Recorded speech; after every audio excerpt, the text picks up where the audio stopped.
Dickens పెన్న మాత్రమే కాదు, హృదయం కూడా. సమాజం కోసం గట్టిగా గొంతు విప్పేది, ఫాలన్ ఉమెన్ కు రిహాబిలేషన్ హోమ్, చారిటబుల్ కార్యక్రమాలు, సామాజిక సంస్కరణలు. ఆయన విశిష్టమైన అగ్ని, నిశ్శబ్దమైన అగ్ని. 1870లో శరీరం ఆగింది, భౌతికంగా మాత్రమే. కానీ డికెన్స్ ప్రపంచం ఇప్పటికీ పేజీలు తిప్పుతోంది.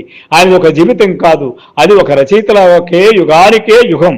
ఇప్పటికీ ఆయన పాత్రలు మళ్లీ మళ్లీ జీవిస్తూనే ఉన్నాయి, స్కూళ్లలో, సినిమాల్లో, నాటకాల్లో, మన హృదయాలలో.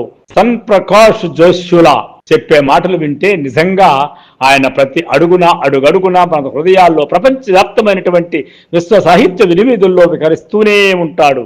అలాంటి రచయిత చార్లెస్ డికెన్స్ గురించి ఇప్పటికీ ఎప్పటికీ మనమందరము, మన తరాలకు సంబంధం లేకుండా రాబోయే తరాలు కూడా ఇంకా 100 సంవత్సరాలు కూడా ఆ సాహిత్యాన్ని చదివే ఆలోచనలో పడినటువంటి యువతరం ఉండే అవకాశమే లేదు. ప్రపంచం స్థూలంగా మారిపోయింది అనుకుంటాం కానీ బేసికల్ గా అట్టడుగున శ్రీశ్రీ చెప్పినట్టు అట్టడుగున ఇంకా అలాగే ఉంది. కాబట్టి అంత ఉన్నంత వరకు, అలాగే నడుస్తున్నంత వరకు చార్లెస్ డికెన్స్ పుస్తకాలు, రచనలు, ఆయన అనుభవాలు, ఆయన భావాలు మన హృదయాల చుట్టూ తిరుగాడుతూనే ఉంటాయి. చార్లెస్ డికెన్స్ అనే ఆయన ఒక చారిత్రక వ్యక్తి, కాలానికి తగినటువంటి వీరుడే కాకుండా కాలాతీతమైనటువంటి వీరుడు కూడా. సో ఫ్రెండ్స్, ఐఎమ్ విశ్వనాథ్, మన సాహిత్యం.